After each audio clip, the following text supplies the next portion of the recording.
E como eu venho explicando aqui, o dentista, quando ele é autônomo, ele é contribuinte individual, ele pode sim se aposentar por tempo especial ou fazer a conversão do tempo especial para o tempo comum para se aposentar principalmente na aposentadoria por tempo de contribuição. Vamos lá, ó. O próprio Superior Tribunal de Justiça já julgou uma questão no sentido de que o contribuinte individual ele não está excluído do rol lá das pessoas que têm direito à aposentadoria especial. Tá? Mas ele precisa demonstrar o exercício dessa atividade, que é prejudicial à saúde dele, nos moldes previstos na época em que ele foi lá e trabalhou. Tá? Então, pelas regras que existiam na época em que ele trabalhou, ele precisa fazer essa comprovação. Eu preciso explicar aqui também, tá, tem um contribuinte individual, mas os outros também se aposentam. Então, eu vou trazer os 4 tipos de contribuinte que a gente pode ter aqui no INSS e explicar para vocês brevemente aqui. Tá? Existe o autônomo, que presta serviço para a pessoa física. Tá? A contribuição dele é, em regra, 20% sobre o salário de contribuição. É ele mesmo responsável pelo recolhimento. Tá? E existe o autônomo, o que presta serviço para a empresa, sem vínculo de emprego, e aí ele vai recolher, a empresa vai recolher 11% sobre a remuneração, paga para ele, quem recolhe é a empresa tomadora de serviço. Tá? E existe o empresário com prolabore, que é um empresário sócio-gerente ou sócio que não é empregado e ele recolhe 11% sobre o prolabore. Quem recolhe lá é a empresa. E existe o MEI, que não é o caso do dentista, porque o dentista é um profissional liberal, ele não pode ser MEI. Mas a contribuição do MEI lá é 5% sobre o salário mínimo. Tá? Nessas contribuições, tá, de 11% e de 5%, são contribuições que fazem parte do plano simplificado. Nesse plano simplificado, o que acontece? Caso o dentista venha passar em um concurso público, ele não pode pegar a certidão de tempo de contribuição do INSS para levar lá para o seu regime jurídico próprio do serviço público. Não pode pegar esse tempo do regime geral para usar lá no regime próprio, a não ser que ele complemente de 11% para 20%. Além disso, não pode se aposentar por tempo de contribuição, a não ser que faça essa complementação. Não pode se aposentar por essa aposentadoria por tempo de contribuição nem antes da reforma, nem na aposentadoria por tempo de contribuição depois da reforma, que é a das regras de transição. Então, são essas 2 características desse plano simplificado. Okay?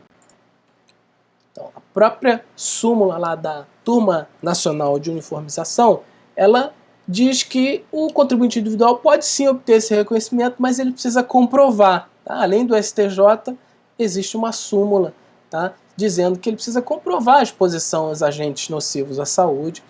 E o que acontece? Quando chega lá na Justiça, o INSS alega 2 questões que são absurdas. A primeira questão é essa, que não existe um custeio específico para o contribuinte individual. Tá? Essas 2 questões são meio absurdas, né? A ausência de um custeio específico. O que é esse custeio específico? É a alíquota chamada adicional de SAT, que é paga lá pelas empresas para financiar ou para fazer o custeio das aposentadorias especiais. Então, o INSS alega, já que o dentista autônomo, contribuinte individual, ele não paga essa alíquota de SAT, então ele não tem direito à aposentadoria especial. Mas isso na Justiça é totalmente reversível, né? Não tem lógica isso.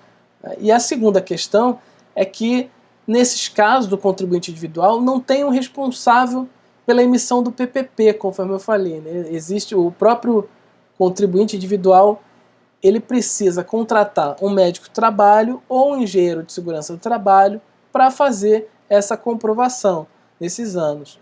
Uma empresa também, ele pode fazer isso com uma empresa que tem esse tipo de profissional para fazer a emissão do laudo técnico. É um laudo técnico que é o chamado LTCAT, que ele vai embasar esse PPP. Tá? E o que acontece? Venho trazer para vocês também o princípio jurídico do tempo rege o ato. Tá? É justamente isso que eu acabei de explicar, né? Justamente o que o STJ considera e o que a jurisprudência considera. Para enquadrar o tempo especial, tem que se aplicar a regra vigente à época da prestação do serviço. Então, prestou o serviço naquela época, aquele serviço ele se incorpora ao patrimônio jurídico do dentista. Não se pode tirar isso, né? dele, porque ele tem direito à contagem a essa aposentadoria na atividade especial, né? É dever dele fazer a contribuição, a comprovação da atividade especial. O dentista precisa fazer essa comprovação. Não é o INSS que vai lá fazer essa comprovação para ele. Não, é o próprio dentista que tem que fazer essa comprovação. Não é a justiça que vai comprovar para ele. Obviamente, ele precisa ir lá, dar entrada no INSS, conforme eu disse. Geralmente o INSS ele cria problemas com a aposentadoria especial, então o dentista vai para a justiça e faz a comprovação dele. O tempo rege o ato, segundo as normas vigentes naquela época. Ok?